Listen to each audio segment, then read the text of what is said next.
Waalaikumsalam warahmatullahi. Terima kasih Ustadz. Alhamdulillah kita masih diberikan kesempatan oleh Allah untuk berkumpul di kajian hari ini. Insya Allah semuanya dalam keadaan sehat. Insya Allah di pagi hari ini Ustadz akan menyampaikan kajian dengan tema adab seorang muslim sehari-hari. Sebelum dimulai, saya absen dulu hadir. Untuk Tante Endah hadir, Om Munarto hadir. Ada. Tante Ati hadir. Tante Amun, Om Ugi hadir. Bapak Budi Santoso hadir. Om Sony dan Tante Iro absen ya? Absen kayaknya, Mbak. Ya baik Ustadz. Bapak Ranti nggak disebut ya? Udah kok barusan, Bapak nggak kedengaran. Baik Ustadz, bisa langsung dimulai. Iya. Tayyib, bismillahirrahmanirrahim. Assalamualaikum warahmatullahi wabarakatuh. Waalaikumsalam warahmatullahi wabarakatuh. Innal hamdalillah nahmaduhu wa nasta'inuhu wa nastaghfiruh wa na'udzu billahi min shururi anfusina wa min sayyiati a'malina may yahdihillahu fala mudilla lahu wa may yudlilhu fala hadiya lahu. Asyhadu an la ilaha illallah wa asyhadu anna Muhammadan 'abduhu wa rasuluhu la nabiyya ba'd. Fa inna asdaqal hadits kitabullah wa khairul hadi hadi Muhammadin sallallahu alaihi wasallam wa syarrul umuri muhdatsatuha wa kullu muhdatsatin bid'ah wa kullu bid'atin dhalalah wa kullu dhalalatin finnar. Ma'asyiral muslimin, ittaqullah faqad fazal mu'minunal muttaqun. Kama qala ta'ala, ya ayyuhalladzina amanu ittaqullaha haqqa tuqatih wa la tamutunna illa wa antum muslimun. يا أيها الناس اتقوا ربكم الذي خلقكم من نفس واحدة وخلق منها زوجها وبث منهما رجالا كثيرا ونساء واتقوا الله الذي تساءلون به والأرحام إن الله كان عليكم رقيبا يا أيها الذين آمنوا اتقوا الله وقولوا قولا سديدا يصلح لكم أعمالكم ويغفر لكم ذنوبكم ومن يطع الله ورسوله فقد فاز المؤمنون ومن يطع الله ورسوله فقد فاز المؤمنون المتقون. Baiklah Bapak-bapak dan Ibu-ibu yang dirahmati oleh Allah Subhanahu wa taala, pada kesempatan pagi yang berbahagia ini kita akan membahas tentang adab-adab seorang muslim dari bangun tidur sampai tidur lagi insyaallah taala. Ini adalah banyak sekali sunnah-sunnah Rasulullah Sallallahu Alaihi Wasallam. Makanya pernah saya sampaikan di majelis ta'lim ini, sesungguhnya semua yang diajarkan oleh Rasulullah Sallallahu Alaihi Wasallam itu kita tidak sanggup untuk melaksanakannya secara total ya, atau secara keseluruhan. Makanya kita tidak perlu lagi menambah-nambah dan mengurang-urangi lagi.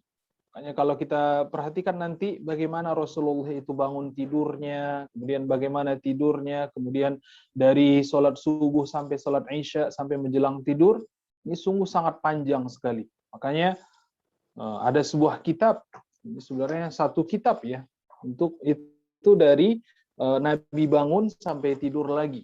Makanya sebenarnya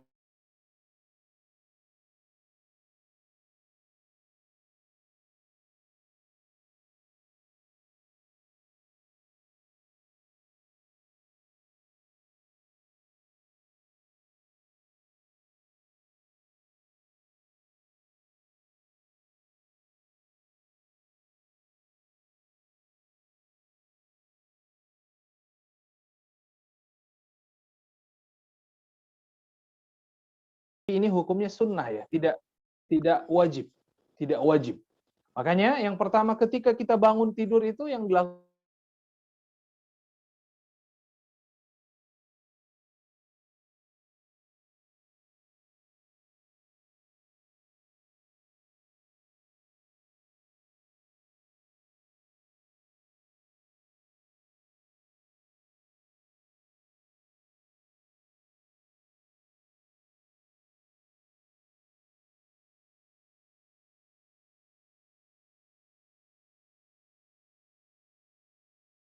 adalah membaca doa ketika bangun tidur.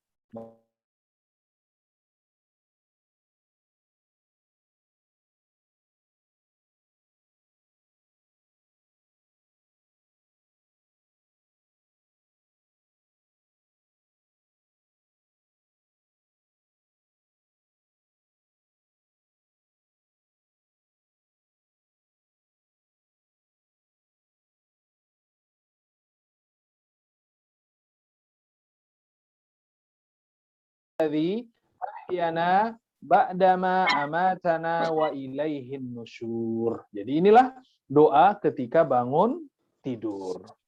Kemudian itu sunnah yang kedua ya.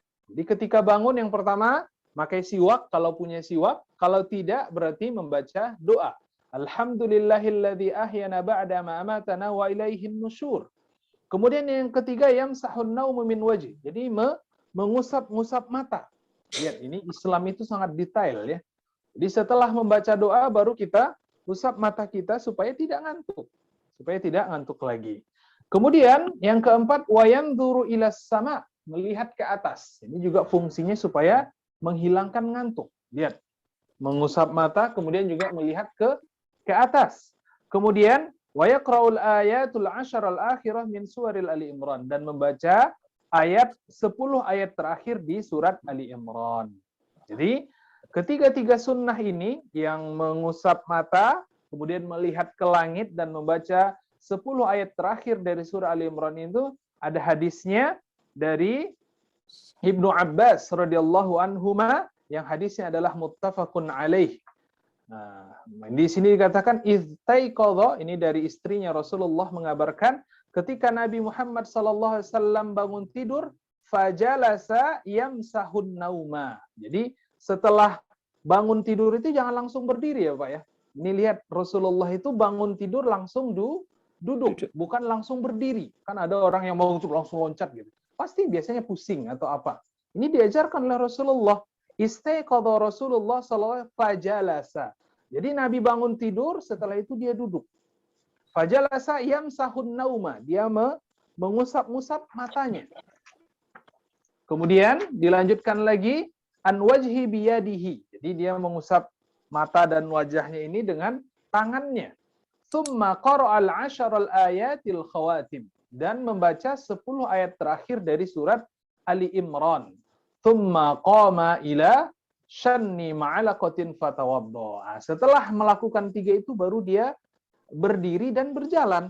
Nah, inilah sunnah-sunnah yang mungkin bisa kita lakukan nanti setelah tidur besok pagi ya. Jadi ketika kita bangun jangan langsung berdiri. Pertama kalau ada siwak boleh, kalau enggak baca doa. Baca doa alhamdulillah. Jadi ketika masih berbaring ya, alhamdulillahilladzi ahyana ba'dama amatana wa ilaihin nusyur. Kemudian itu kita duduk. Setelah duduk baru kita mengusap mata dan wajah kita dengan tangan. Setelah itu membaca 10 ayat terakhir di surat Ali Imran. Melihat ke atas juga ya. Baru setelah itu kita berjalan ke tempat wudhu.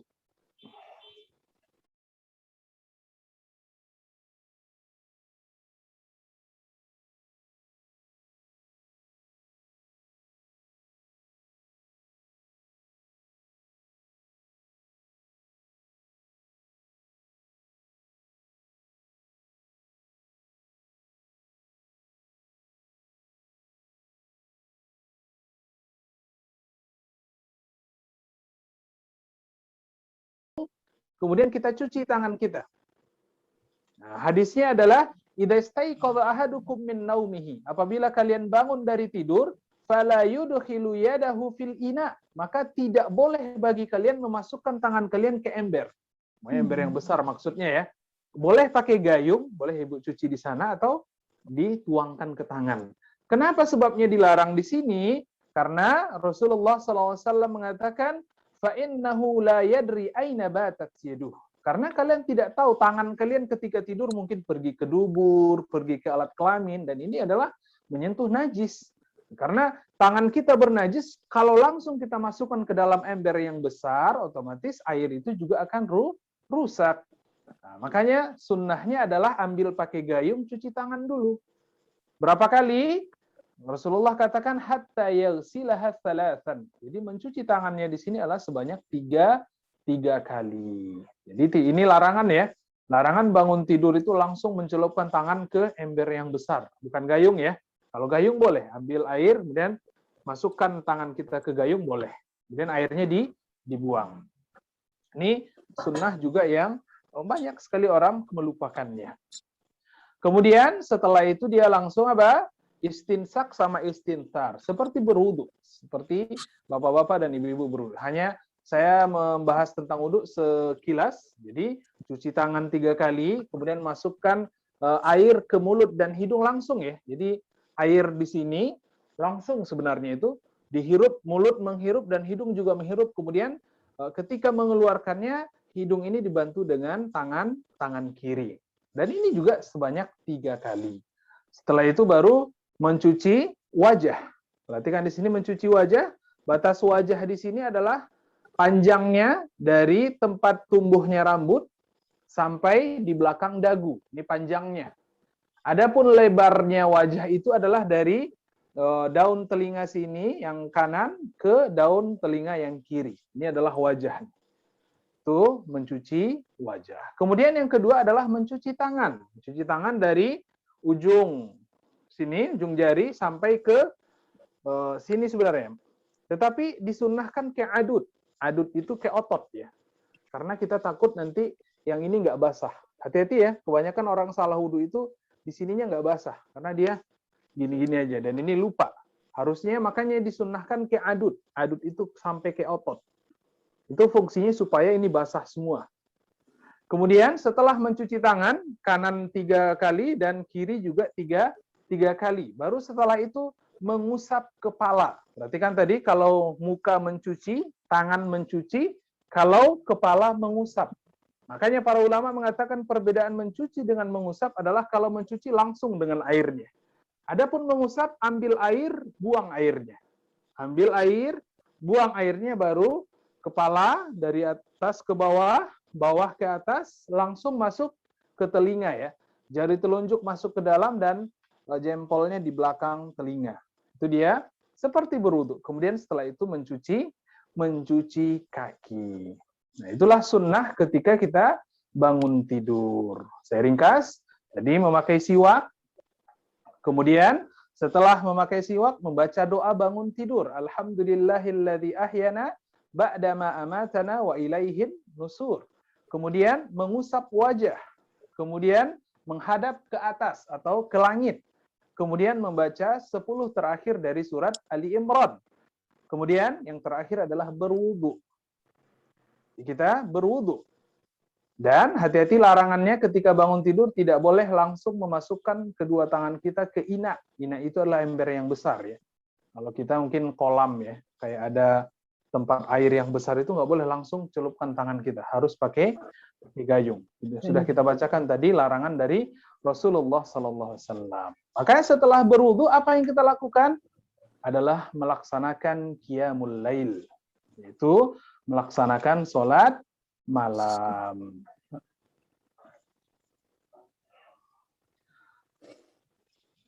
Jadi pertanyaannya, yang sholat malam ini adalah sholat tahajud dan sholat witir ya. Dan Rasulullah melakukan biasanya 11 rakaat. Kemudian sekarang kita bahas waktunya. Kapan waktu terbaik melakukan sholat malam? Itu sholat tahajud dan sholat witir. Sebenarnya para ulama sepakat mengatakan awal dari sholat tahajud dan witir itu adalah ba'da sholatil isya. Jadi habis sholat isya itu sebenarnya udah mulai waktu untuk qiyamul lail. Sampai kapan? Sampai menjelang subuh. Jadi sampai menjelang adzan subuh. Tetapi itu batas awal dan batas akhir. Ya. Batas awalnya ba'da sholatil isya, setelah sholat isya, dan akhirnya itu adalah kubaila sholatil fajr, sebelum sholat subuh. Jadi sebelum adzan subuh itu sudah habis waktu untuk qiyamul lail. Tetapi kalau ditanyakan kapan waktu terbaiknya adalah sepertiga malam terakhir. Waktu terbaiknya adalah sepertiga malam terakhir. Jadi itu dilakukan sepertiga malam terakhir. Apa landasannya? Kenapa waktu terbaiknya itu adalah sepertiga malam terakhir? Ini adalah hadis Abu Hurairah radhiyallahu anhu. Jadi yang diriwayatkan oleh Abu Hurairah radhiyallahu anhu, dari Abu Hurairah, Rasulullah sallallahu alaihi wasallam, hadis riwayat Bukhari ya, hadisnya sahih. Rasulullah sallallahu alaihi wasallam bersabda, "Yanzilu Rabbuna tabaraka wa ta'ala kulla lailatin ila as-sama'id dunya." Allah Subhanahu wa taala turun ke langit bumi. Jadi Allah Subhanahu wa taala setiap hari ya. Nggak ada hari liburnya, setiap hari. Kalau kita pahami hadis ini adalah Allah turun dari langit yang ketujuh, yaitu Sidratil Muntaha, ila sama'id dunya, ke langit dunia, hina yabqa thuluthul lailil akhir. Jadi Allah itu turun ke langit bumi ketika sepertiga malam terakhir. Kalau sekarang kayaknya dari jam 4 atau setengah 4 ya. 4 atau setengah 4.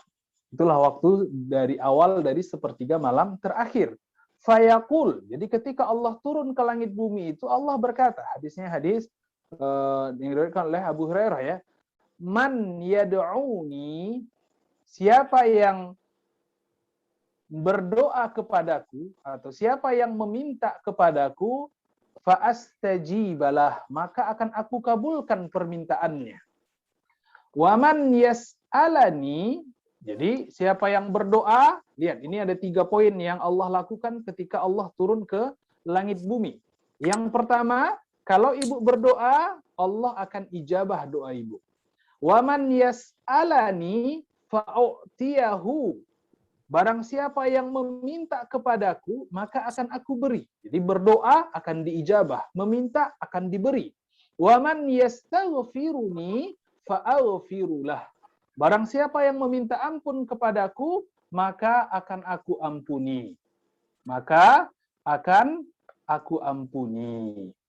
Nah, di sini jelas 3 poin yang sangat kita butuhkan. Makanya para sahabat itu selalu beristighfar di sepertiga malam terakhir. Karena mereka tahu Allah turun ke langit bumi, dan ketika kita meminta ampun kepada Allah, maka niscaya Allah akan mengampuni. Nah, ini adalah landasan kenapa waktu yang terbaik untuk sholat qiyamul lail adalah sepertiga malam terakhir. Makanya jangan disia-siakan ya. Jangan Berarti kalau kita bisa memahami dari sini, bangunnya jam berapa ini? Jam 4 atau jam 3? Kira-kira jam setengah 4 paling lama ya. Jam setengah 4 orang muslim itu sebenarnya sudah harus bangun. Tunggu sebentar ya.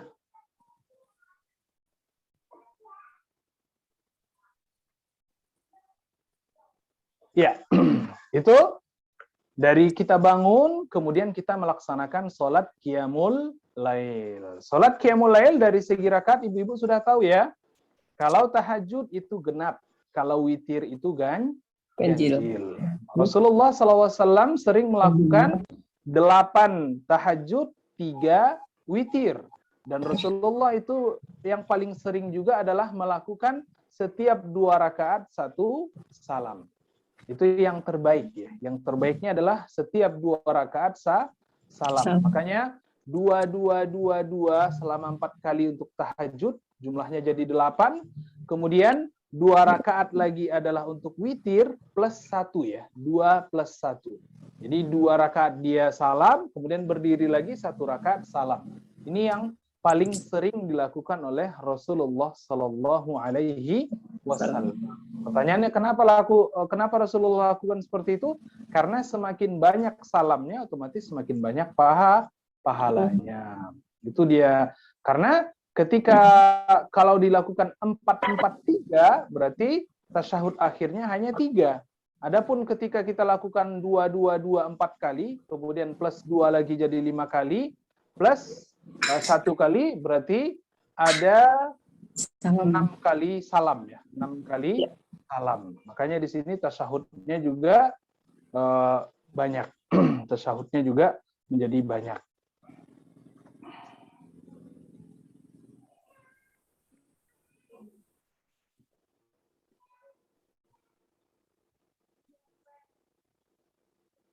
Ya, di situ dari bangun tidur sampai melaksanakan qiyamul lail. Itu dia. Sekarang kita masuk kepada melaksanakan sholat subuh. Jadi apa sunnah-sunnah sholat subuh? Kalau tadi dari bangun sampai melaksanakan qiyamul lail. Jadi kita sudah ajarkan tadi bagaimana cara bangunnya Rasulullah, kemudian apa yang dilakukan Rasulullah setelah bangun tidur, kemudian dia melakukan sholat qiyamul lail. Baru setelah itu adalah waktul fajr, waktunya untuk sholat subuh. Dan perlu diperhatikan juga sunnah mungkin yang sudah dilupakan ya. Jadi Rasulullah itu bangun tidur, kemudian dia sholat, kemudian dia tidur sedikit ya. Tapi ini kalau bisa ditinggalkan nggak ada masalah ya. Karena takutnya bablas, ya udah nggak jadi sholat subuh berjamaah buat para lelaki. Tapi di sini bisa difahami mungkin Rasulullah itu sholat qiyamul lailnya di masjid juga dan juga di rumah. Karena Nabi rumahnya sebenarnya di area Masjid Nabawi ya. Makanya tidak mungkin tidak bangun. Tapi kalau kita kayaknya kita udah tahajud 11 rakaat, kita tidur lagi sepertinya akan bablas ya. Mendingan langsung ke masjid saja. Tapi itu termasuk sunnah ya, tidur sejenak, tidur sebentar. Itu supaya apa? Sebenarnya supaya fungsinya adalah supaya subuhnya itu semangat lagi ya. Mungkin capek ketika qiyamul lailnya. Ya, kita lanjutkan waktunya untuk sholat fajar. Sunnah-sunnah yang pertamanya adalah ketika mendengar azan. Ya. Jadi ketika mendengar azan, sunnah yang kita lakukan adalah mutaba'atul mu'adzin, mengikuti bacaan mu'adzin. Itu sebenarnya banyak riwayat ya. Ada yang mengatakan apa yang dikatakan mu'adzin itu yang kita baca. Kemudian ada juga riwayat yang mengatakan ketika muadzin mengatakan hayya 'alas illa billah. Ini hadisnya dari Abdullah ibnu Umar bin Al-As radhiyallahu anhuma, karena dia mendengar Nabi sallallahu alaihi wasallam, "Idza sami'tul muadzin faqulu mithla ma yaqul." Ini yang mengatakan kalau kalian mendengar muadzin mengumandangkan azannya, maka katakanlah apa yang dikatakan muadzin. Atau hadis yang lain juga dikatakan la haula wala quwwata illa billah. Itu sunnah yang pertama ya, menjawab azan. Jangan diam saja. Jadi ketika kita mendengar azan, dijawab azan. Pokoknya muadzin mengatakan Allahu Akbar, Allahu Akbar. Kita yang makmum yang lagi jemaah sholat di sini mengatakan Allahu Akbar, Allahu Akbar. Jadi apa yang dibaca muadzin kita baca. Itu sunnah yang pertama, menjawab azan. Yang kedua adalah qaulu hadza dzikru ba'da syahadatain. Jadi yang kedua, as-salatu 'alan nabi, berselawat ke atas nabi juga. Berselawat atas Nabi Muhammad SAW ba'dal adzan.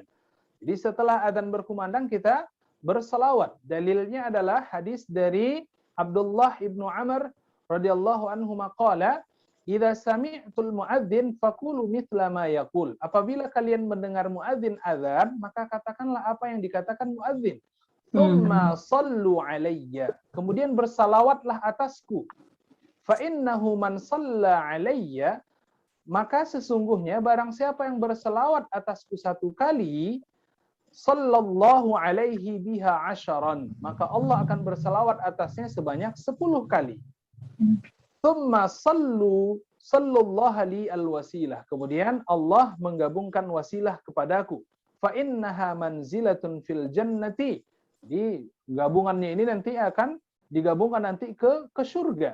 La tanbaghi illa li'abdin min ibadillah wa arju an akuna ana huwa. Jadi ini adalah orang-orang yang selalu berselawat kepada Rasulullah. Rasulullah akan mengingatnya nanti.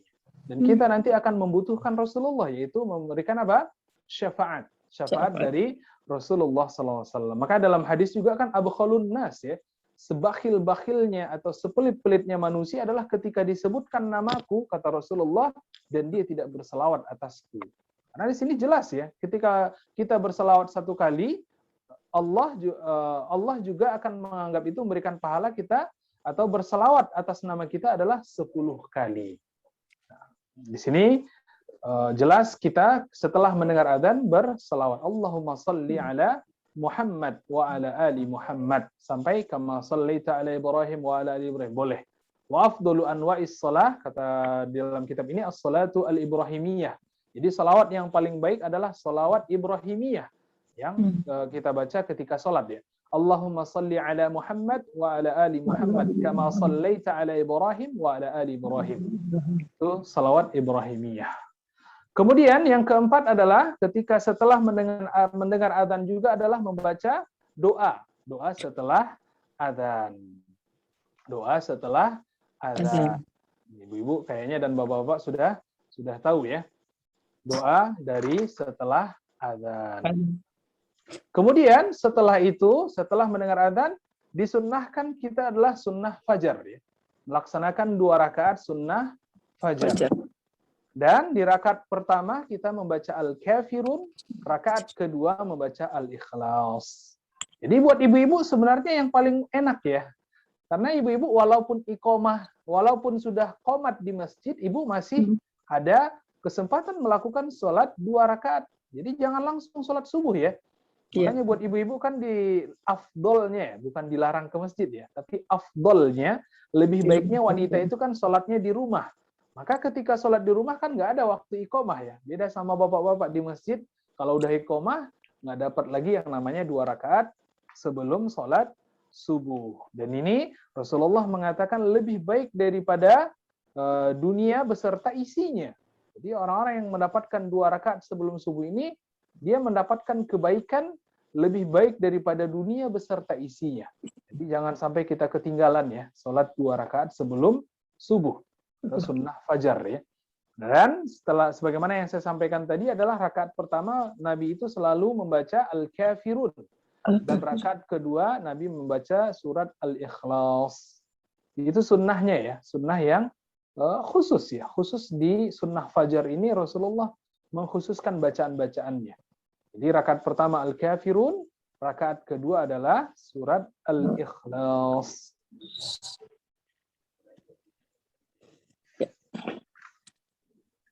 Kemudian setelah itu baru disunnahkan juga untuk berdoa. Karena berdoa di antara 2 azan ini adalah mustajab. Apa itu mustajab? Pasti diijabah oleh Allah Subhanahu. Jadi di antara azan ya. Di azan, kemudian kita sholat, kita berdoa. Karena setelah itu kan iqomah ya. Makanya para sahabat itu selalu berdoa ketika antara 2 azan. Jadi setelah sholat sunnah qabliyah itu biasanya para sahabat itu selalu meminta, merintih dan menangis, meminta-minta kepada Allah Subhanahu wa taala. Disunnahkan ya. Berdoa setelah sholat sunnah qabliyah atau ad-du'a bainal adzanain ya. Jadi doa di antara 2 adzan itu fala yuraddulah. Itu tidak akan tertolak. Itu maknanya adalah pasti diijabah oleh Allah Subhanahu wa ta'ala. Makanya ibu-ibu diusahakan ya, habis sholat sunnah qabliyah di subuh berdoa kepada Allah Subhanahu wa ta'ala. Minta semuanya. Apa yang ibu butuhkan minta. Kelapangan, kemudahan rezeki, dilancarkan urusannya, apapun itu, minta. Baru setelah itu melaksanakan sholat subuh. Makanya buat para laki di masjid, buat para ibu-ibu, afdoliyahnya.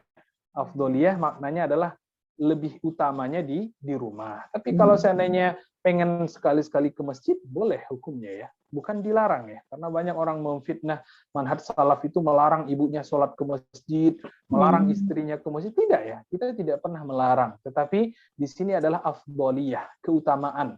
Yang lebih baik wanita itu di rumah. Boleh ke masjid? Boleh. Kalau seandainya dia menjaga apa-apa yang harus dijaga. Yang pertama nggak boleh pakai parfum. Karena itu mengganggu ya. Mengganggu buat para lelaki nantinya terfitnah dengan wanginya wanita. Itu yang dilakukan ketika sholat subuh. Setelah sholat subuh kita disunnahkan apa? Berzikir. Jadi zikir biasa yang pertama zikir sholat dulu ya. Zikir sholat, istighfar 3 kali, kemudian Allahumma antas salam wa minkas salam, tabarakta ya dzal jalali wal ikram, la ilaha illallah wahdahu la syarika lah, lahul mulku wa lahul hamdu wa ala kulli syai'in qadir, Allahumma la mani'a lima. Panjang ya. Kemudian lanjutkan lagi la ilaha illallah wahdahu la syarika lah, lahul mulku wa lahul hamd. Kemudian baca subhanallah 33 kali, alhamdulillah 33 kali, Allahu akbar 33 kali, ditutup dengan la ilaha illallah wahdah la syarikalah lahul mulku wa lahul hamdu wa huwa ala kulli syai'in qadir. Genaplah menjadi 100. Baru setelah itu membaca Al-Ikhlas, Al-Falaq dan An-Nas Jadi Al-Ikhlas, Al-Falaq, An-Nas, baru setelah itu ayat kursi. Atau ayat kursi duluan boleh. Ayat kursi, baru Al-Ikhlas, Al-Falaq, An-Nas, baru yang ke-9 membaca doa lagi. La ilaha illallah wahdahu la syarikalah, lahul mulku wa lahul hamdu wa huwa ala kulli syai'in qadir. Ditutup dengan khusus pagi-pagi nih. Allahumma inni as'aluka ilman nafi'an wa rizqan thayyiban wa amalan mutaqabbala. Saya ulangi, ini doa di ujung-ujungnya ya. Zikir setelah sholat itu di ujungnya Allahumma inni as'aluka ilman nafi'an. Ya Allah, aku meminta kepadamu ilmu yang bermanfaat. Wa rizqan thayyiban, dan rezeki yang baik. Wa amalan mutaqabbala, dan amalan yang diterima. Itu khusus di pagi hari ini. Setelah ini apa lagi yang kita lakukan? Zikir pagi. Yang zikir pagi sore dan pagi sore ya. Pagi dan petang. Nah, itu Ibu baca. Biasanya ada bukunya ya. Yang kecil, ada juga yang lipat. Ya, itu Ibu baca ketika habis zikir sholat. Jadi jangan zikir pagi petangnya yang duluan ya. Tapi zikir habis sholatnya dulu, baru zikir pagi. Baru zikir pagi. Zikir pagi lumayan panjang. Ibu-ibu bisa melihatnya dan kayaknya udah ada di tangan ibu-ibu ya. Jadi waktu batasnya zikir pagi itu adalah ketika ba'da subuh sampai waktunya duha ya. Sampai waktunya duha. Ini adalah batas waktu zikir pagi. Zikir pagi. Makanya para ulama mengatakan qaulul amma ahlul ilmi huwa tulu'il fajr wa sayati ma yadullu. Jadi waktu zikirnya itu adalah habis sholat subuh, kemudian sampai menjelang sholat duha. Itu adalah batas waktu zikir pagi. Karena kalau udah matahari udah mulai terik, itu tidak pagi lagi. Waktunya untuk sholat duha nantinya. Ya, itu dia pelaksanaan sholat subuh, kemudian juga membaca zikir setelah sholat, kemudian membaca zikir pagi. Zikir pagi yang ibu-ibu sudah tahu. Kemudian setelah itu datanglah waktu duha ya, waktu duha. Makanya di sini disunnahkan untuk melaksanakan sholat duha. Sholat duha. Dan sholat duha ini sebenarnya banyak khilafnya ya. Tapi kita ambil yang paling muktabarnya, hukum sholat duha adalah sunnah. Jadi wal adhar wallahu a'lam anna salat ad-duha sunnatan mutlaqan. Jadi hukum salat duha itu adalah sunnah. Wa huwa qaulun aktsaru ahli ilmi. Ini adalah perkataan kebanyakan para ulama. Wa ikhtara Syekhuna Ibnu Utsaimin. Inilah perkataan Syekh Utsaimin mengatakan salat duha hukumnya adalah salat sunnah.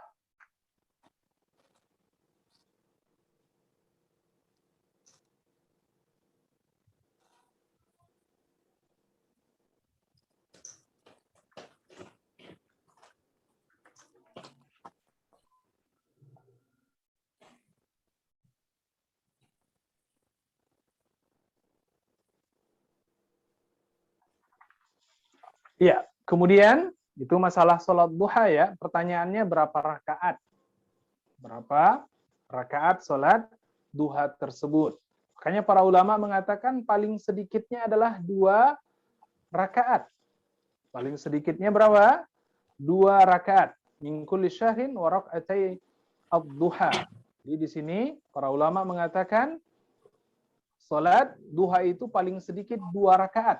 Maksimalnya berapa? Maksimalnya adalah tak terhingga. Pokoknya dia genap ya.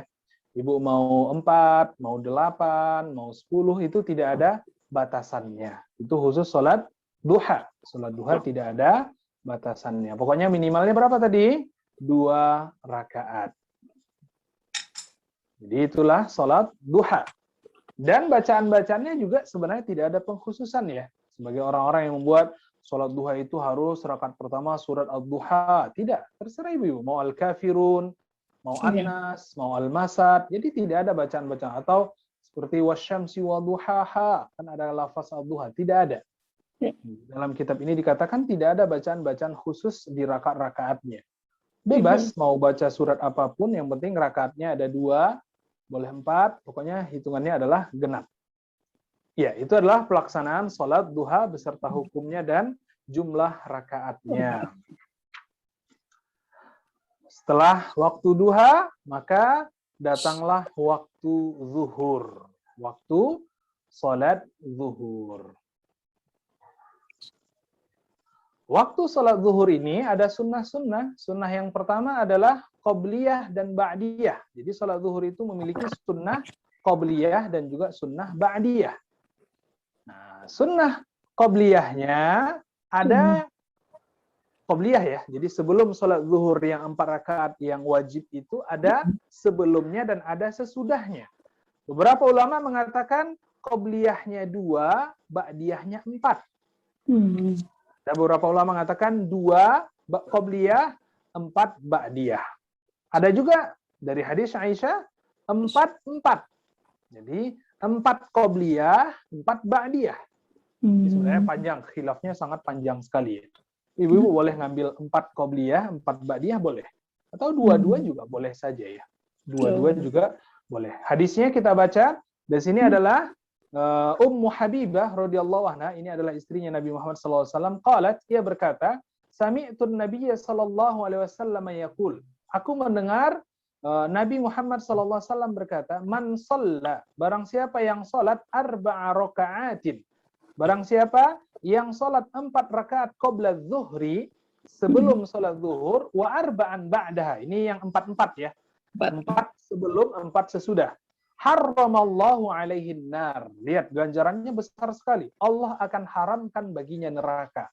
Barang siapa yang melaksanakan 4 qobliyah, 4 ba'diyah, maka Allah akan haramkan baginya neraka.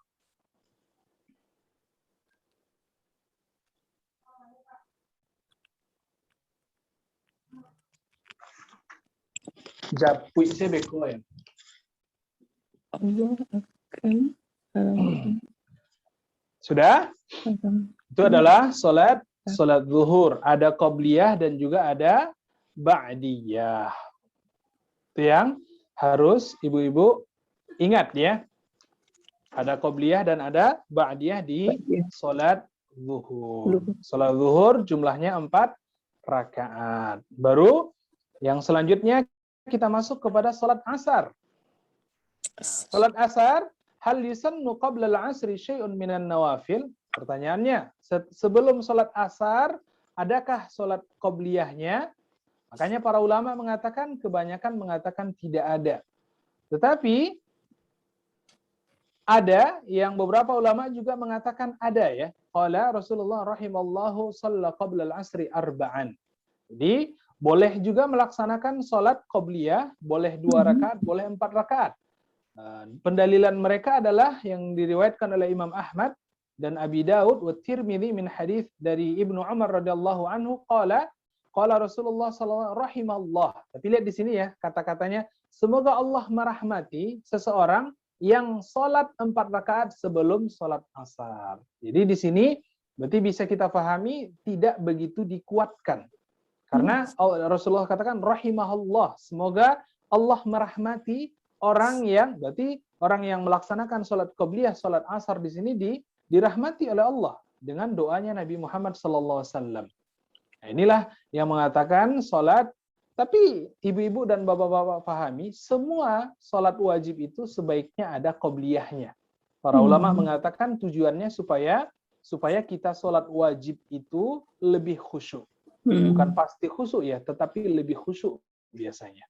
Karena ketika kita melakukan langsung sholat wajib, itu urusan-urusan dunia masih ingat. Tetapi ketika sholat wajib itu kita lakukan sebelumnya ada sholat sunnah, maka biasanya sholat wajib itu lebih khusyuk. Karena urusan dunia diingatnya ketika sholat sunnah. Dan sholat asar 4 rakaat. Dan perlu diketahui setelah sholat asar dilarang sholat.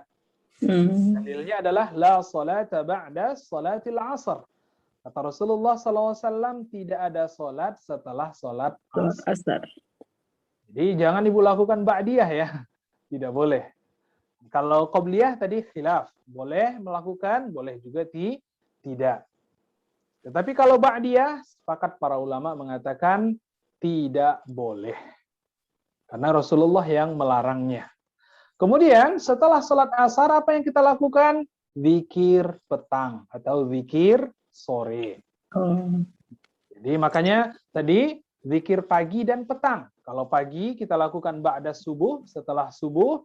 Kalau zikir petangnya kita lakukan setelah sholat asar.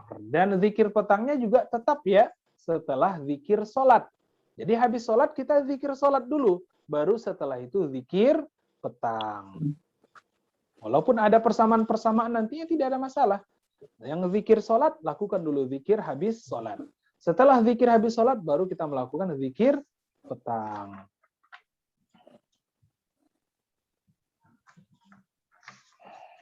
Kemudian, datanglah waktu maghrib.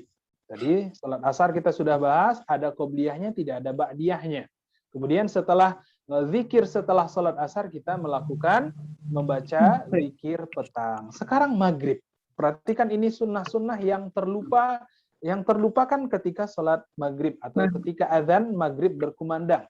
Perhatikan, yang pertama yang harus dilakukan orang tua adalah minas sunnati kafus sibyani awalil maghrib. Jadi sunnahnya ketika maghrib itu, kalau anak-anak kita masih berkeliaran di luar, masih main-main di luar, tugasnya orang tua adalah menyuruh masuk. Jadi ini diperintahkan ketika maghrib itu anak-anak disuruh masuk ke rumah, nggak boleh main-main lagi. Kemudian minas sunnati ighlaqul abwab. Sunnahnya ketika maghrib juga menutup pintu. Jadi pintu ditutup ibu-ibu, bapak-bapak ya. Ini adalah sunnah dari Rasulullah sallallahu alaihi wasallam. Wa dzakara rasmallahu taala. Jadi ketika menutup pintu itu membaca apa? Bismillah. Bismillah. Ya, jadi anak-anak yang di luar suruh masuk. Pintu ditutup dengan membaca Bismillah. Dalilnya apa? Hadis dari Jabir Ibnu Abdullah radhiyallahu anhu maqala qala Rasulullah sallallahu alaihi wasallam, Rasulullah berkata, "Idza kana junhul laili," apabila waktu malam sudah datang, au amsaitum, atau waktu sore udah hampir habis, faquffu sibyanakum, maka suruhlah anak-anak kalian masuk ke rumah. Fa inna syaitana yantashiru hina idzin. Sesungguhnya syaitan bertebaran ketika maghrib itu datang.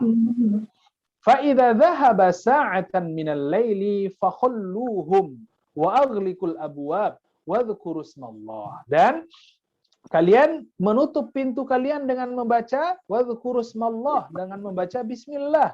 Fa inna syaitana, sesungguhnya syaitan la yaftahu baban mughlaqan. Jadi tujuannya kenapa kita membaca bismillah dengan menyebut nama Allah? Karena syaitan tidak bisa membuka pintu yang ditutup dengan membaca bismillah. Ini hadis dari Bukhari. Hadis riwayat Bukhari, hadisnya sahih.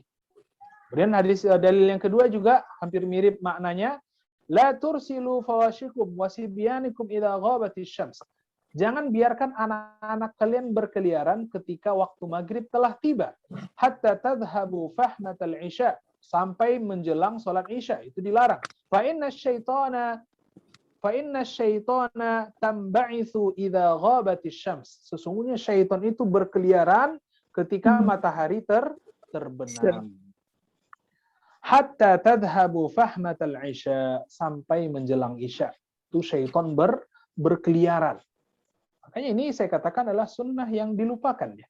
Jadi ketika maghrib tiba, itu yang ibu lakukan. Menyuruh anak-anak masuk ke rumah dan menutup pintu dengan membaca bismillah.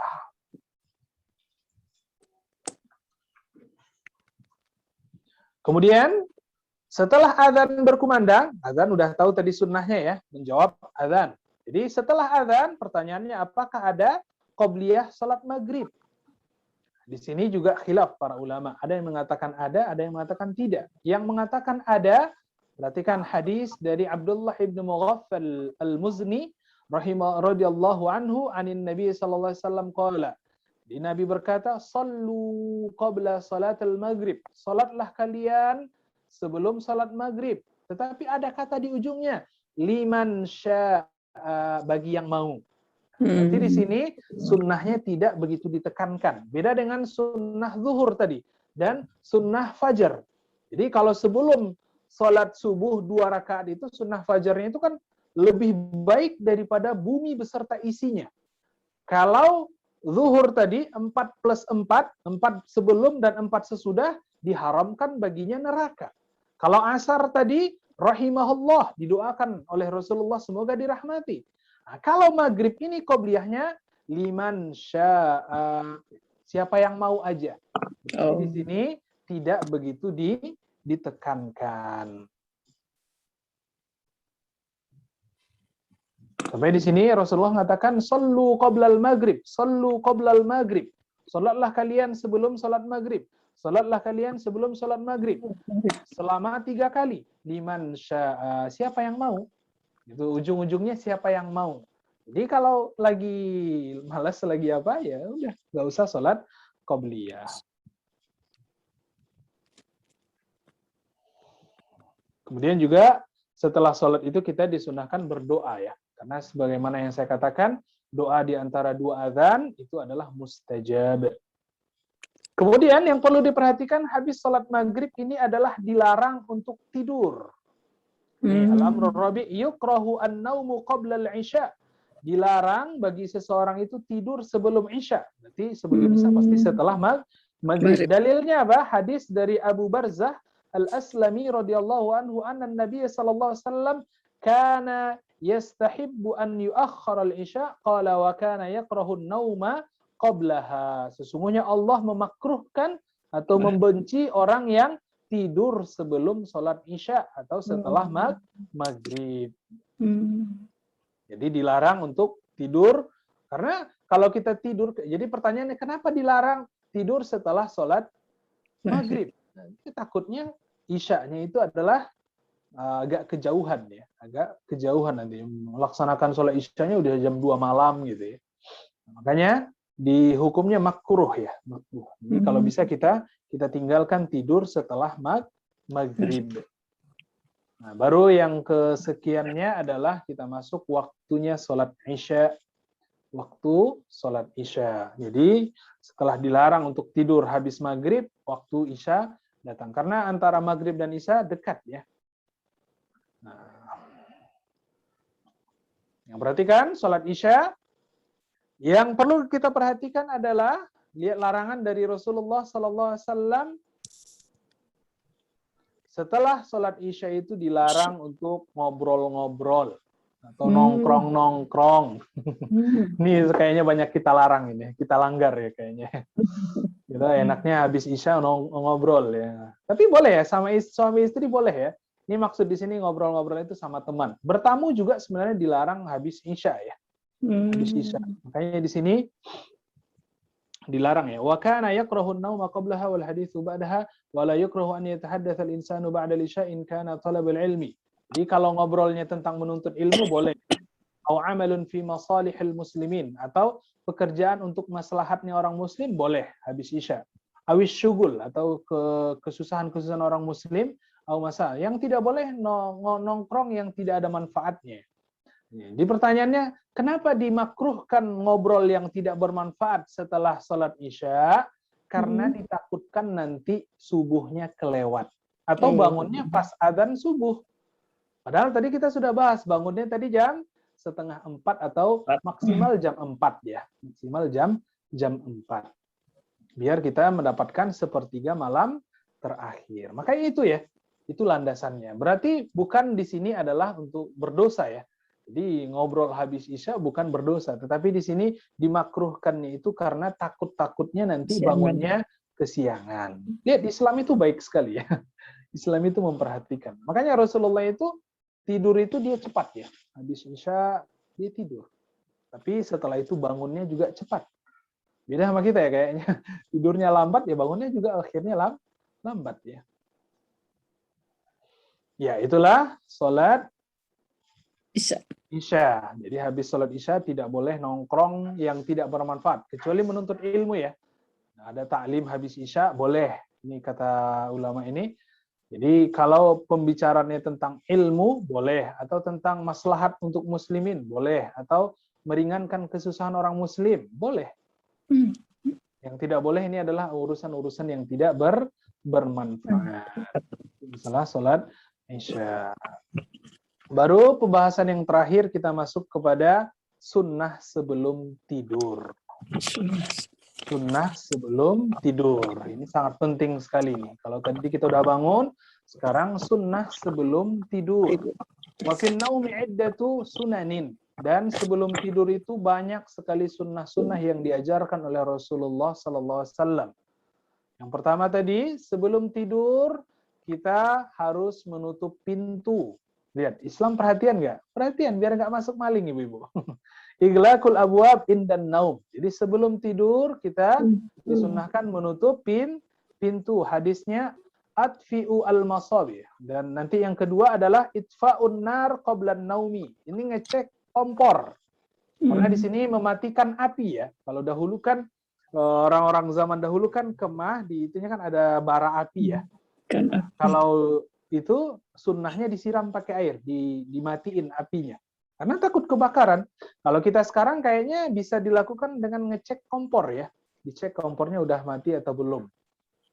Ya, lihat Islam itu sangat perhatian ya. Sangat perhatian sekali. Menutup pintu yang pertama, mematikan api yang kedua. Hadisnya jelas sekali, atfi'ul masabih idza raqadtum. Matikanlah lampu, lampu juga ini. Lampu atfi'u al-masabih. Matikanlah lampu idza raqadtum, apabila kalian sudah menjelang tidur. Kemudian la tatrukun nara fi buyutikum hina tanamun. Janganlah kalian meninggalkan api. Ini berarti bara api ya, yang biasa kalau di Arab itu kan depannya, kalau kita sekarang kompor kayaknya harus dicek itu. Fi buyutikum hina tanamun, ketika kalian tidur. Kemudian setelah yang kita lakukan itu juga menutup semua makanan ya. Jadi kalau ada minuman, pakai ya, boleh pakai penutup. Kalau tidak ada penutup, tutuplah dengan pena boleh, atau dengan lidi juga boleh. Tetapi dengan membaca Bismillah. Jadi semua makanan ditutup ketika pada malam hari menjelang tidur. Nggak boleh. Kenapa? Kenapa harus ditutup? Karena ada kalanya malam itu, suatu malam turun apa? Penyakit. Dan kita takut ketika malam itu penyakit itu turun ke makanan kita dan kita makan, kita sakit. Nah, makanya sunnahnya kalau ada gelas, ya di samping ibu kan ada minuman biasanya, itu ditutup dengan membaca Bismillah juga. Jadi pas mau nutupnya baca Bismillah. Kalau nggak ada penutup gelasnya, boleh pakai lidi. Tetapi tetap membaca Bismillah. Kalau nggak ada pena juga boleh. Bismillah. Ini adalah sunnah yang dilupakan ya. Sunnah yang dilupakan. Kenapa kita tutup dengan membaca Bismillah? Karena kita takut. Mana tahu malam ini adalah malam turunnya penyakit. Dan itu hinggap di makanan kita. Makanya itu disunnahkan ya sebelum tidur menutup semua makanan dengan membaca Bismillah. Kemudian yang selanjutnya adalah al-wudu qablan naumi. Wudu sebelum tidur. Wudunya seperti apa? Wudu seperti sholat. Wudu seperti sholat. Yang keempat, ini ibu-ibu lakukan nggak nih? Boleh dijawab ya. Mengibas-ngibas kasur. Jadi ambil selimutnya, dikibas-kibas kasurnya, baca Bismillah, Bismillah, Bismillah. Pernah nggak, Bu Ati, Bu Endah? Langsung tidur. Oh, langsung tidur. Ini sunnahnya ya, mengibas-ngibas Nanti malam deh. Nanti kasur. malam mulai. Dikibas-kibas ya. Dikibas-kibas. Di sini nafdul firashi qablal ittija' alaih. Hadisnya adalah idza awa ahadukum ila firashi, apabila kalian mendatangi kasur kalian, falyamfut firashahu bidakhilihi izarihi. Maka hendaklah dia mengibas-ngibasnya dengan kain sarungnya. Fa innahu la yadri, karena sesungguhnya dia tidak tahu ma khalfahu alaih. Dia tidak tahu apa yang terjadi sebelumnya. Jadi sebelum kita tidur kan kita nggak tahu apa yang terjadi di kasur kita, mana tahu ada hewan atau apa. Tsumma yaqulu bismika rabbi wada'tu janbi, atau ada juga riwayat mengatakan bismillah, bismillah, dikibas-kibas kasurnya, dikibas-kibas. Itu yang keempat ya, nafdul firash. Riwayat yang lain juga idza jaa ahadukum firashahu falyanfudu bi thawbihi 3 marrat. Ini jumlahnya nih. Apabila kalian mendatangi kasur kalian, maka hendaklah kalian mengibas-ngibas kasur kalian sebanyak 3 kali. 3 kali. Bismillah, bismillah, bismillah. Ya, mana tahu ada debu atau apa ya. Islam itu Masya Allah. Nah, dalil yang lain juga menguatkan idza awa ahadukum ila firasi falyakhudh dakhilahu izari falyanqud biha firasi wal yusammillah. Ini dalil yang mengatakan bismillah.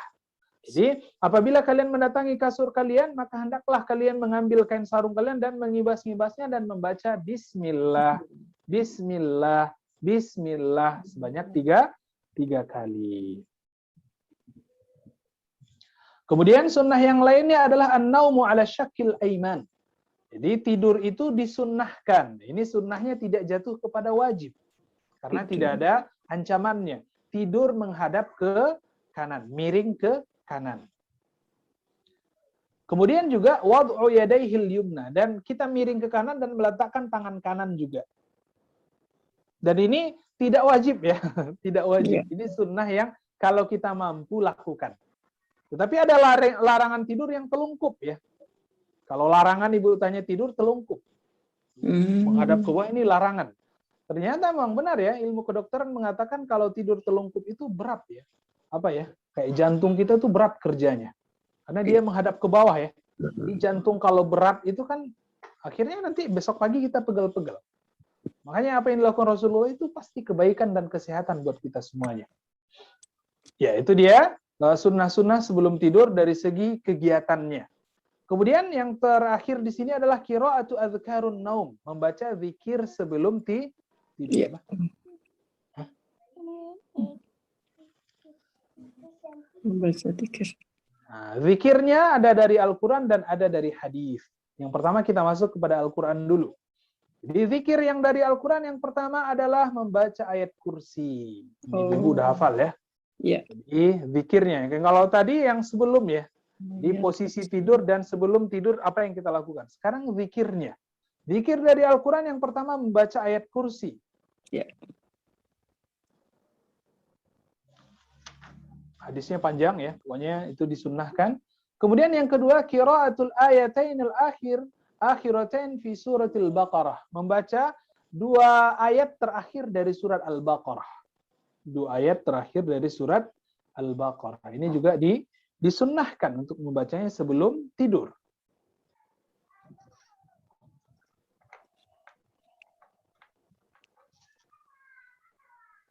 Kemudian yang ketiga membaca surat Al-Ikhlas, Al-Falaq dan An-Nas.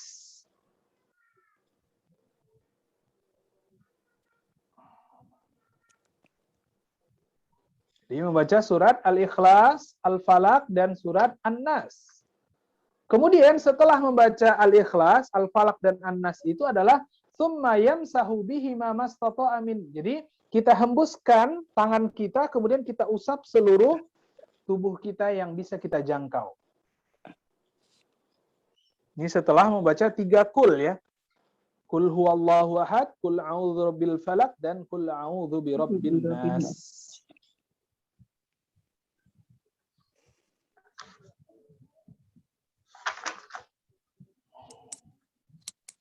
Kemudian juga ada dalil yang mengatakan qiraatu suratul kafirun, membaca surat Al-Kafirun.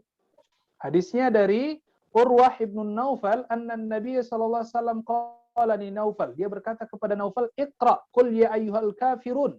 Bacalah qul ya ayyuhal kafirun, thumma nam ala khatimatiha fa innaha bara'atun minasyirik. Jadi membaca surah Al-Kafirun ini tujuannya kita akan terlepas dari kesyirikan. Ini kata Rasulullah sallallahu alaihi wasallam. Ini yang dalil dari Al-Qur'an ya. Ayat kursi, 2 terakhir dari Al-Baqarah, Al-Ikhlas, Al-Falaq, dan An-Nas, dan yang terakhir adalah Al-Kafirun.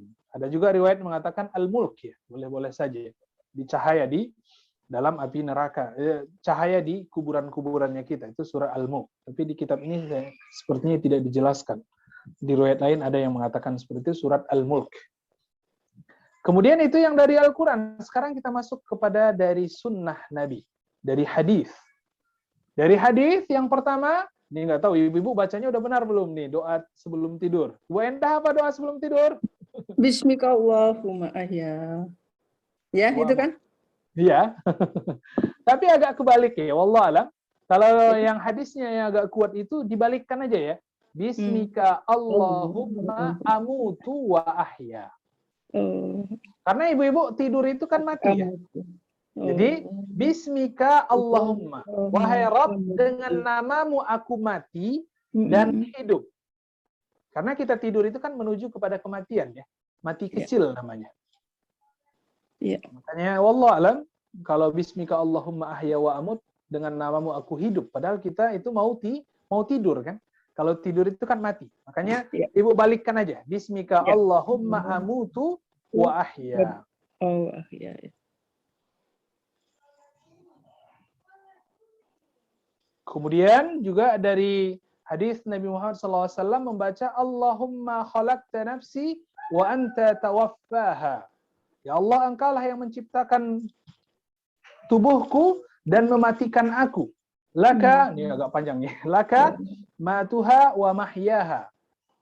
Bagimu matiku dan hidupku. Inna ahyaitaha fa ahfadha. Sesungguhnya engkau menghidupkanku dan aku menjaganya. Dan penjagaan juga darimu. Banyak juga Allahumma rabbis samawati. Banyak ya, zikir-zikirnya mungkin bisa kita fotokan nanti. Bismika rabbi wada'tu janbi.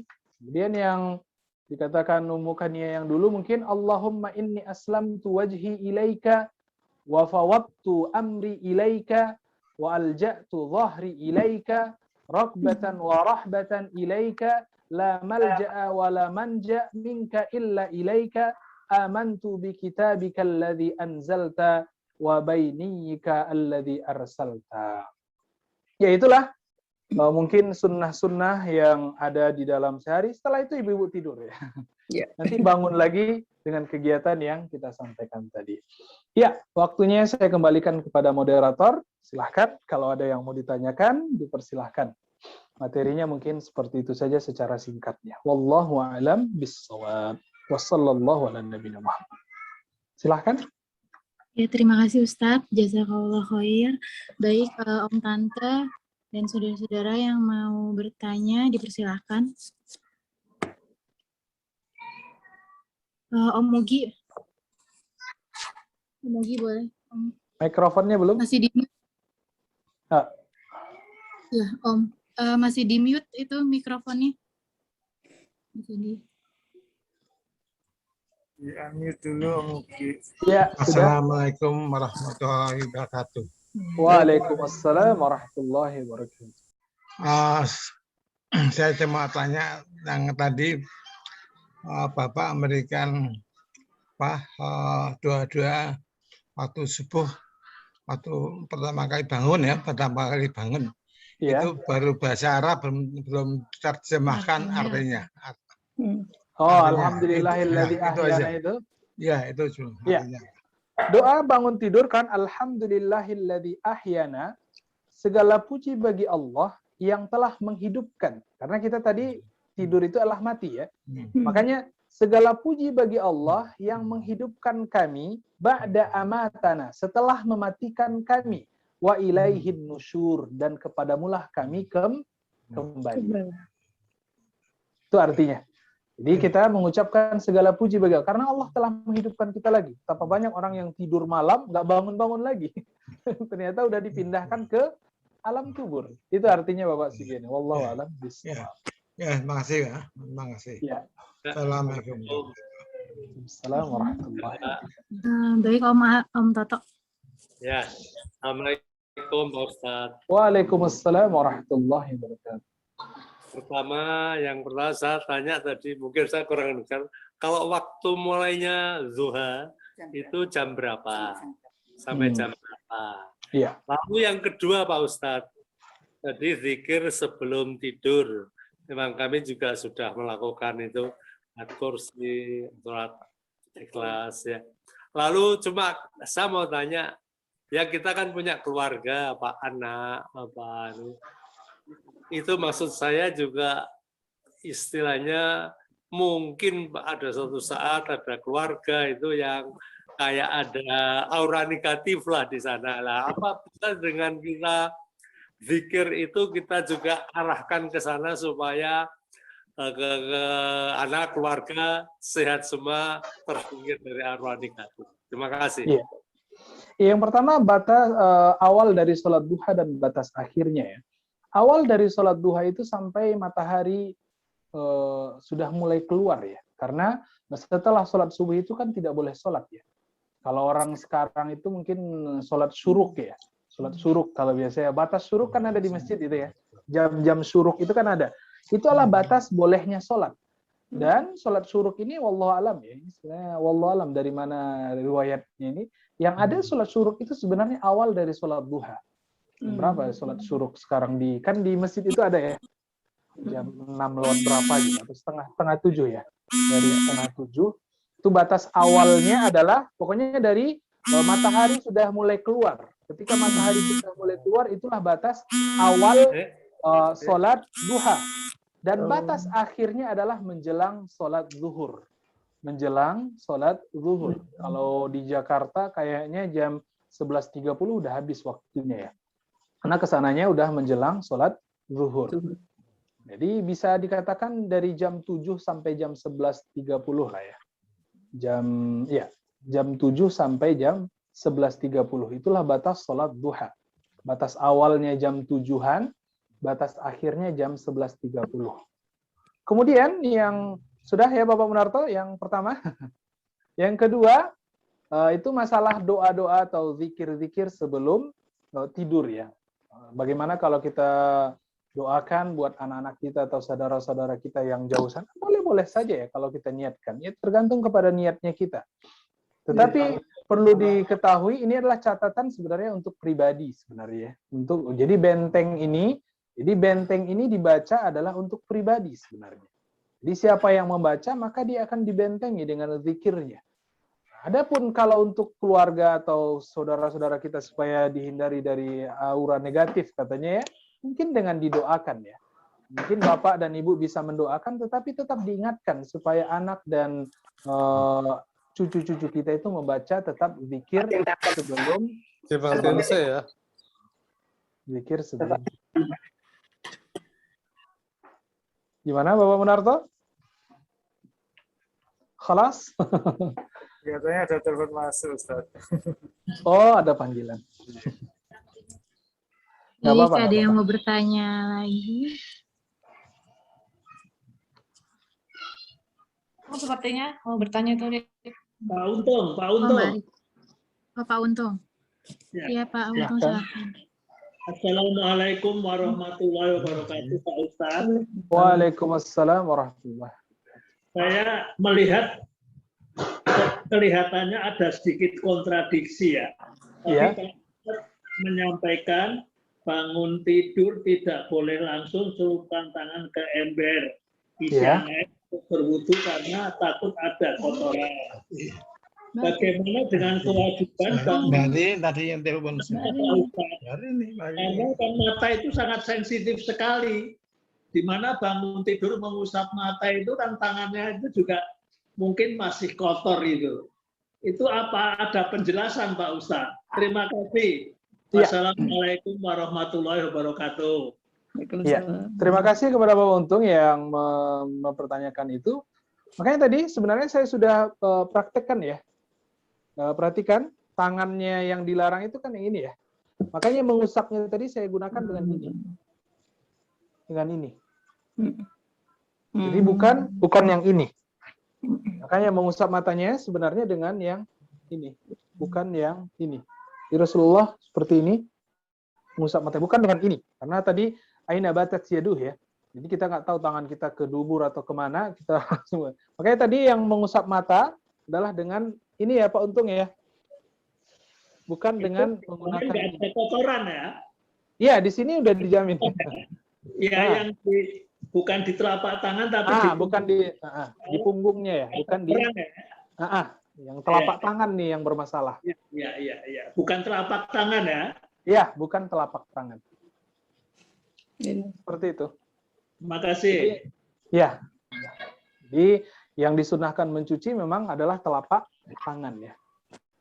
Adapun mengusap matanya dengan silakan.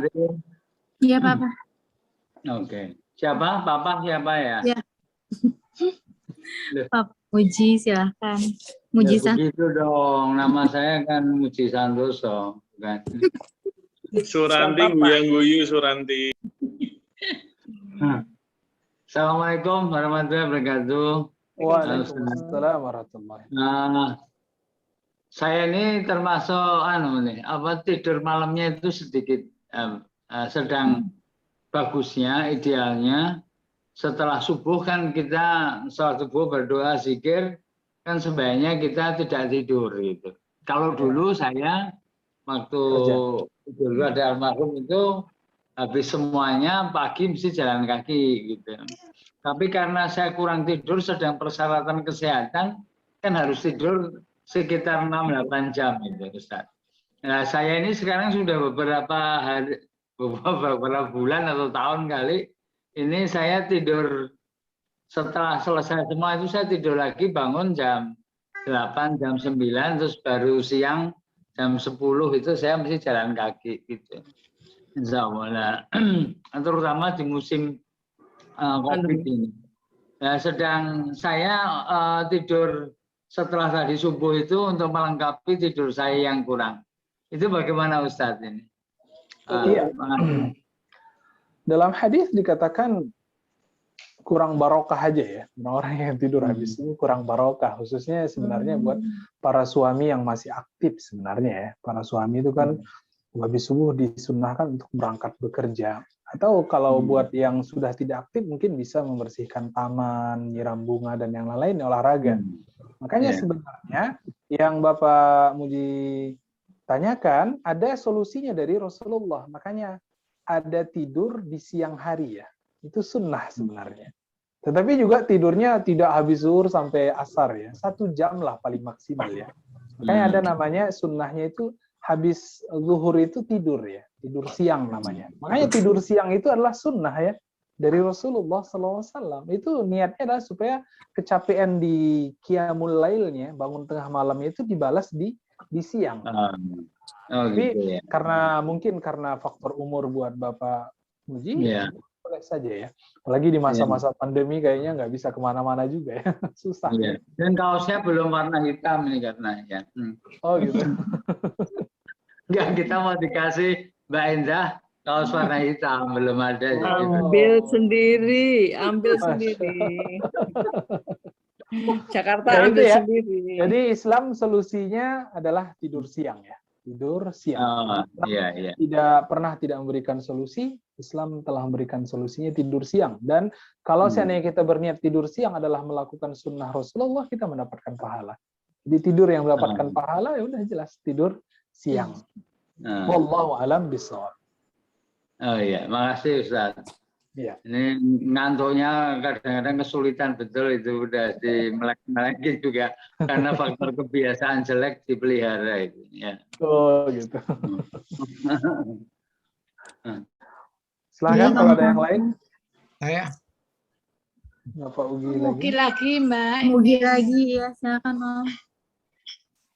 Mau meneruskan dari pertanyaan Om San. Kalau tidur setelah sholat doa boleh enggak? Boleh aja. Boleh ya. Ya, setelah doa tidur sebentar nanti lu bangun. Karena udah pensiun, Pak. Kita kan nggak ada kerja. Iya, pokoknya selagi boleh itu katanya. Selagi tidak ada larangan yang khusus ya, seperti tadi larangan habis maghrib itu ada larangan khususnya. Itu sebenarnya boleh-boleh saja di sana. Dijelaskan masalah tidur ini kan masalah yang umum ya, bukan masalah ibadah. Makanya di sana kita perhatikan larangan-larangannya saja. Yaitu yang ada larangan habis sholat maghrib tadi ya. Habis sholat maghrib. Adapun yang lainnya boleh-boleh saja tidur. Tapi kalau ingin yang dapatkan pahala ya habis zuhur ya. Namanya tidur siang yang diajarkan oleh Rasulullah. Karena Pak Giono kalau pagi setelah subuh sama Bu Amun itu kan jalan kaki 5 kilo. Masya Allah. Itu hebat ya. Dan kelihatan masih muda seperti baru S1. Iya, 17 ke atas ya. Ibu Hati tadi kayaknya mau nanya. Kalau kita mendengar, Assalamualaikum Pak Ustadz. Waalaikumsalam warahmatullahi wabarakatuh. Kalau mendengar azan di komplek gitu ya Pak. Tapi azan udah mulai, tapi TV belum mulai. Terus kita setelah azan komplek selesai, TV belum mulai, kita boleh sholat nggak? Sholat sunnah atau sholat yang wajibnya? Kan wajib, misal maghrib ya, azan kedengeran dari rumah, dari komplek, itu udah selesai, TVRI baru belum azan. Kita ngikut yang mana, Ustaz? Otomatis kita ngikut yang di komplek kita ya. Yang di komplek, bukan yang di TV ya. Yang di TV kan cuma setelan-setelan, bisa aja dia telat, bisa aja. Tapi kalau di masjid biasanya amanah ya. Biasanya amanah. Ikutin yang di masjid, karena itulah komplek kita ya, kita ikutin yang itu. Itu Ustaz sekali. TV-nya hitam putih itu Ustaz karena. Pak Ustaz tanya ya. Bu Amun silahkan. Assalamualaikum warahmatullahi wabarakatuh. Pak Ustadz, jadi kalau kita dengar adzan itu bukan langsung sholat ya. Jadi kan kita adzannya kan kedengaran dari jauh ya, karena di rumah kita ya. Itu jadi kalau menunggu sampai habisnya adzan tuh sering nggak kedengaran. Jadi kalau saya berarti salah ya, begitu adzan kita sholat ya, itu salah. Jadi harus menyelesaikan adzannya dulu ya. Wallahu alam. Sebenarnya adzan itu kan fungsinya untuk memanggil ya, dan batas mulai waktu dari sholat tersebut. Makanya adzan ini adalah untuk memanggil. Makanya qomat itu sebenarnya nggak perlu mikrofon ya. Banyak kan kesalahan-kesalahan di orang Indonesia ini. Makanya saya katakan kepada ibu-ibu, ini mungkin berat buat ibu-ibu ya, dan bapak-bapak mungkin yang udah terbiasa ya. Makanya Islam itu sebenarnya membolehkan mikrofon itu ketika azan saja. Lihat, Islam menjaga telinganya orang-orang yang non-Muslim, orang Buddha, orang Hindu, sampai ceramah pun itu sebenarnya nggak boleh mikrofon keluar, hanya mikrofon dalam. Bagaimana dengan sekarang orang, Allah alam ini dari mana mereka ambil sholawatan, ya di masjidnya itu tetangga masjid itu pasti punya anak kecil. Makanya Islam, saya katakan Islam menjaga. Makanya Islam itu rahmatan lil alamin. Rahmat bagi seluruh alam ini, Islam itu rahmat. Makanya tadi saya sampaikan azan itu adalah untuk memanggil. Memanggil buat para lelaki yang masih ini supaya pergi ke masjid. Makanya sebenarnya itulah batas waktu awal dari sholat. Hanya boleh saja ibu melaksanakan sholat. Tetapi yang lebih baiknya mungkin ditunggu sampai selesai. Mungkin ibu bisa ngambil pahala menjawab azan ya. Apa ini? Kalau seandainya itu jelas, pertanyaannya tadi nggak jelas ya udah sholat saja. Kalau udah nggak jelas ya udah, atau tunggu mungkin setengah menit gitu ya. Mungkin ya sekedar baru setelah itu sholat. Tetapi kalau ibu lakukan azan udah langsung sholat, sebenarnya itulah batas awal dari waktu sholat itu dimulai. Yang tidak sah itu kan belum azan kita sholat, itu nggak sah sholatnya. Nah, seperti pokoknya itu ya. Afwan. Baik Om Tante, masih ada yang mau bertanya lagi? Sepupu-sepupu. Kok aku nggak dipanggil Om dan Tante dong? Om Tante, Papa, sepupu-sepupu.